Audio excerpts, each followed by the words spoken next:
I watch Quinny walk away from my house. The back of her head, I notice, is much quieter than the front. I watch the back of her head until she's gone. Then I pull down my window shade and get back to work on my foot model. I finish connecting the 5 metatarsals to the 14 phalanges, which are the toe bones. These are tiny. These are tricky. And they're more important than they look. Without all of your toes, you would lose your balance when you walked. After a while, I go back to my window. I move the shade an inch and peek out. Quinny is still gone. I'm glad about that, but I'm also sad she's not here anymore. Hopper? It's Mom. She touches my shoulder. You hungry? I shake my head. Trevor and Ty are playing downstairs. That's a hint that the punishment is over and I'm allowed to leave my room too. But I can hear what my brothers are doing downstairs. They're playing that video game where you explode the bad guy's head into drippy brain soup. This does not put them in a calm mood. I think I should stay in here and keep thinking about how to use better manners. Mom doesn't fall for this. She sits with me. How are you doing on that foot? I show her what I've done so far. She tries to seem interested. Then I say, Quinny had big feet. Did she? She did. And big eyes, big hair, and that big mouth full of words. Suddenly, I feel strange. Hopper, what's wrong? Mom asks.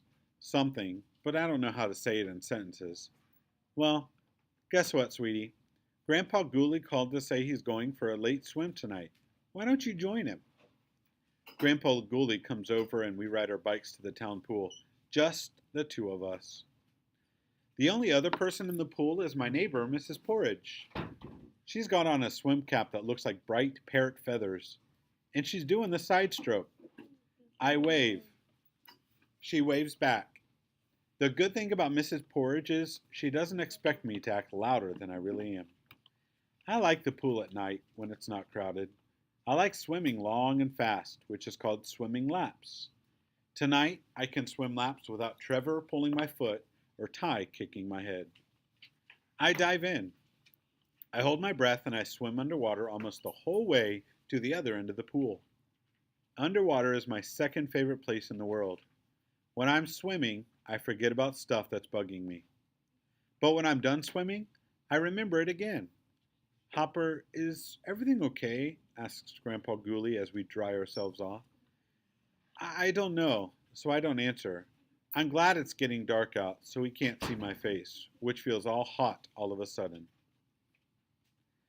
You're all tuckered out, aren't you? He says. Let's get you to bed. Grandpa and Gooley and I ride our bikes home. As we pull into my driveway, I look over at Mr. McSorin's old house, which is now Quinny's new house. Some of the lights are on. Some of the windows are open. People are talking and laughing in there. Someone's playing the accordion. I look the other way. I try to listen the other way too. At bedtime, I brush my teeth. I floss my teeth. I think about Quinny's teeth. They were the happiest teeth I've ever seen. But I wish she didn't have so many words in her mouth. I wish she didn't shout all these words right up my nose.